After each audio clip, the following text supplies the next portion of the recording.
विस्तार सूत्र, इसमें हमें ये जो प्रश्न संग्रह है 5.3, इसमें हमें इस सूत्र का इस्तेमाल करना है। a घटा b बराबर a का घन घटा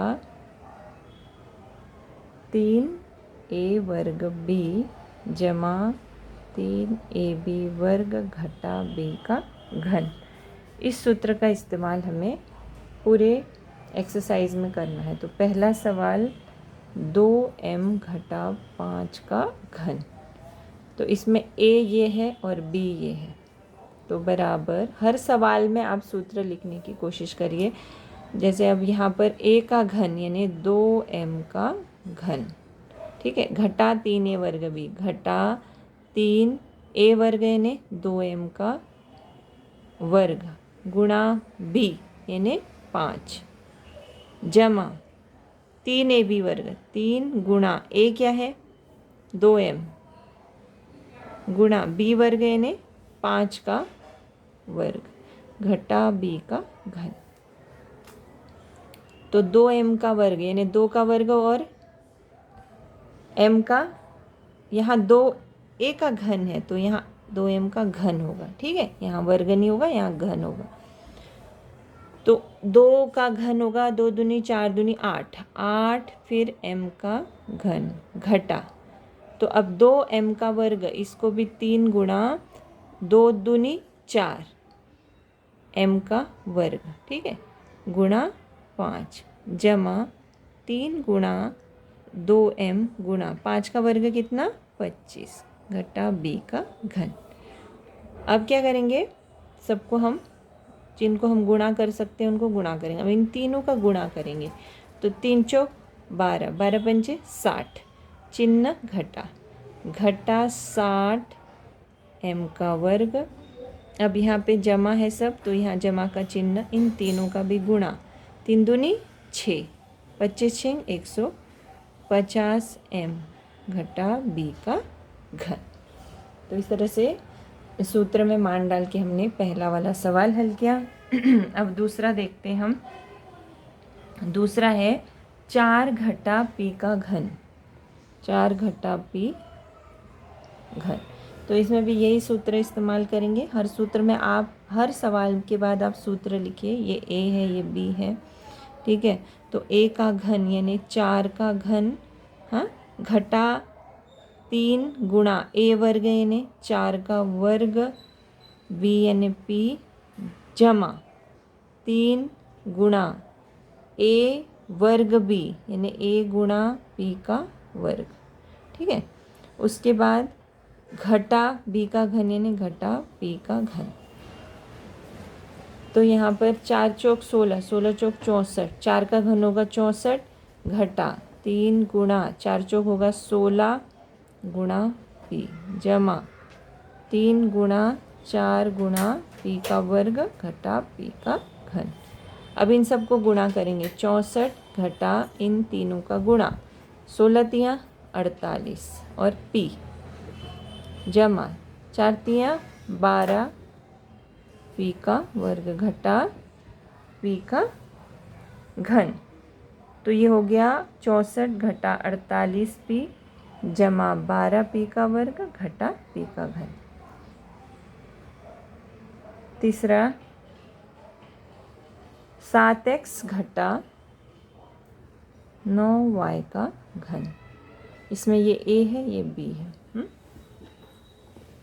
सूत्र क्या कहता है हमारा, a का घन यानी कि 7x का घन घटा 3a वर्ग b यानी 3 गुणा a वर्ग यानी 7x का वर्ग गुणा b यानी 9y जमा 3ab वर्ग जमा 3 गुणा a यानी 7x गुणा b वर्ग यानी 9y का वर्ग घटा b का घन यानी घटा 9y का घन।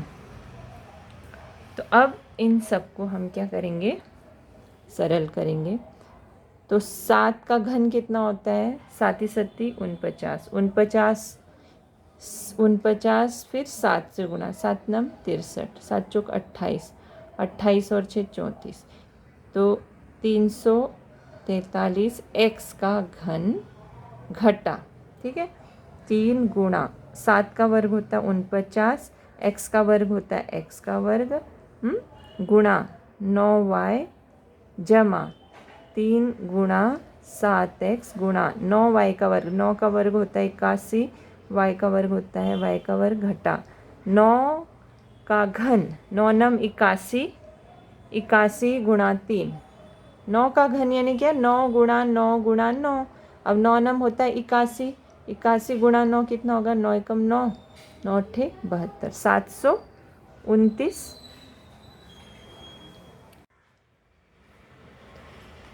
अब इन को हम क्या करेंगे, 343 एक्स का घन घटा, इन तीनों को गुणा करेंगे।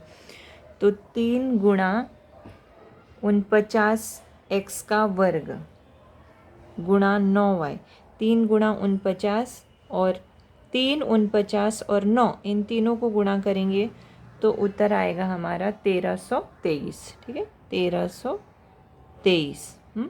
फिर उसके बाद ये एक्स वर्ग वाई, ये एक्स वर्ग और वाई का भी गुणा होगा तो एक्स वर्ग वाई, ठीक है। तो जमा, फिर अब इन तीनों का गुणा होगा तो 7 या 21 होता है, 21 और 81 का गुणा करने के बाद आता है 1701, और x और y का गुणा करेंगे तो x y का वर्ग घटा 729। तो ये हो गया हमारा इसका उत्तर। अगला सवाल है चौथा सवाल है, देखिए चौथा है 58 का घन। अब 58 का घन दिया है तो हम 58 का घन को 60 घटा 2, 60 घटा 2 भी 58 होता है ना, तो घन ये भी लिख सकते हैं। तो इसमें यहाँ पर ये इसको a मान लीजिए, इसको b मान लीजिए, इसमें भी सूत्र का प्रयोग करना है। a का घन यानी कि किसका घन, 60 का घन, 60 का घन घटा 3a वर्ग b यानी 3 गुणा a वर्ग यानी 60 का वर्ग b यानी 2, ठीक है, जमा 3ab वर्ग, 3 गुणा a यानी 60, b वर्ग यानी 2 का वर्ग घटा b का घन यानी 2 का घन। अब इसको सरल करेंगे, 60 का घन यानी कितना होगा, 6 का अगर घन आप निकालेंगे तो 6 छिंग 36, 36 छिंग होता है 216, ठीक है, 216 और घन है यानी कि 1 2 3 शून्य लग जाएंगे, घटा 3 गुणा 60 का वर्ग होता है, 6 का वर्ग 36 होता है तो 60 का वर्ग होगा 3600, गुणा 2 जमा 6 18, और यहाँ इसको पहले ये लिख लेते हैं, 60 गुणा 2 का वर्ग होगा 4 घटा 2 का घन है, यहाँ वर्ग नहीं है, b का घन है ना, तो यहाँ होगा 8। तो इसको और सरल करेंगे, घटा, अब 3600 गुणा 3 गुणा 2 यानी 3 दूनी 6, 3600 गुणा 6 डायरेक्ट करते हैं तो कितना हो जाएगा, 3600 गुणा 6 करके देखेंगे हम रफ में, 3600 गुणा 6 यहाँ पर करके देखते हैं,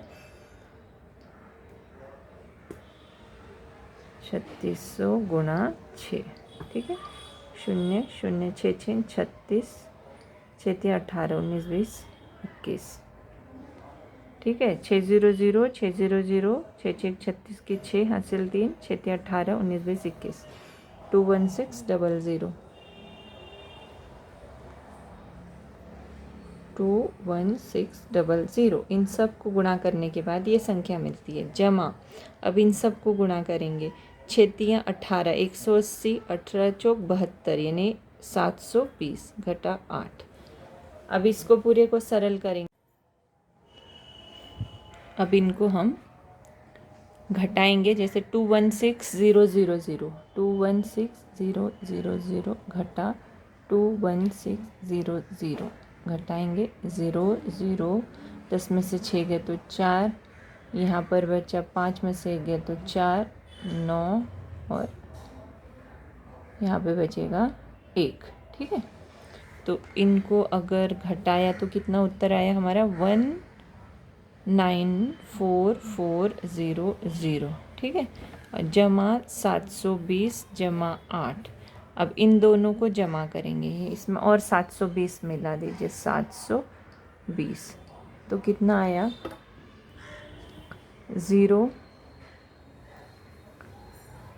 2 7 और 4 11, यहाँ पे 5, यहाँ 9 1, 195,120, 195,120। अब 8, यहाँ पे जमा 8 नहीं, यहाँ घटा 8 था ना हमारा, घटा 8 है यहाँ, घटा 8, ठीक है।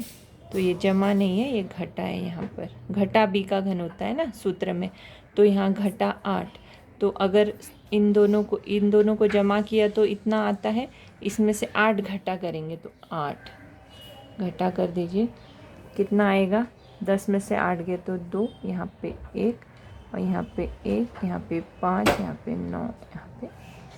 तो इसका उत्तर आ जाएगा 195,112। उसके बाद और एक सवाल हम करते हैं। अगला सवाल है 5वां,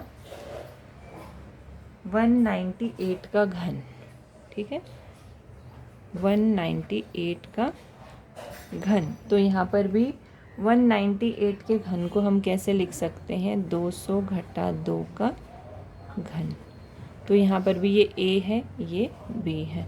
a का घन यानी 200 का घन, घटा 3 a वर्ग b यानी a वर्ग यानी 200 वर्ग b यानी 2, ठीक है, जमा 3 ab वर्ग, 3 गुणा a यानी 200 b वर्ग यानी 2 का वर्ग, घटा b का घन यानी 2 का घन। तो यहाँ पे हमको 200 का घन, 200 का घन यानी कि 200 को 3 बार गुणा करना है।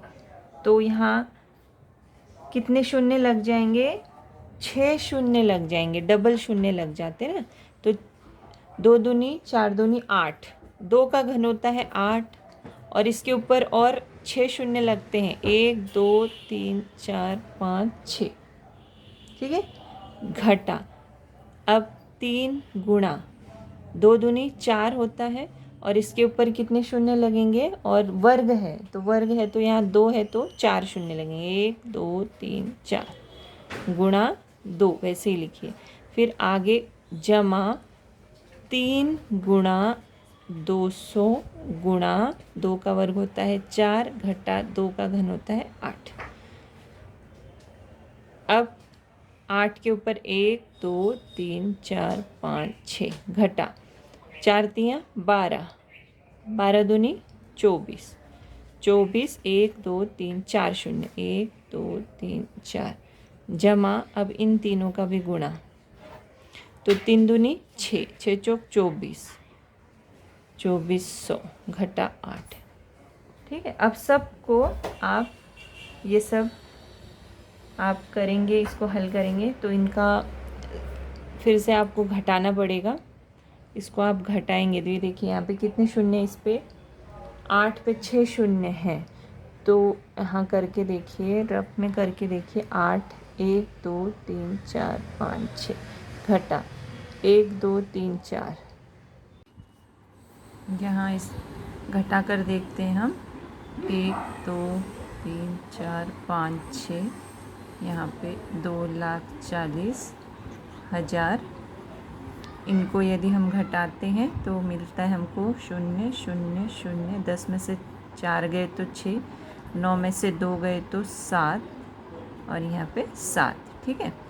तो अब इसमें हमको क्या करना है, 2400 जोड़ना है। तो यहाँ पर हम क्या करेंगे, 2400 जोड़ेंगे, तो 0 0 4 और ये 2 और 6 7 7। उसके बाद घटा 8, तो 10 में से 8 गए तो बचते हैं 2 और यहाँ पे बचेगा 9, और फिर यहाँ पे कितना बचेगा, यहाँ 3 बचेगा, फिर 2 6 7 7।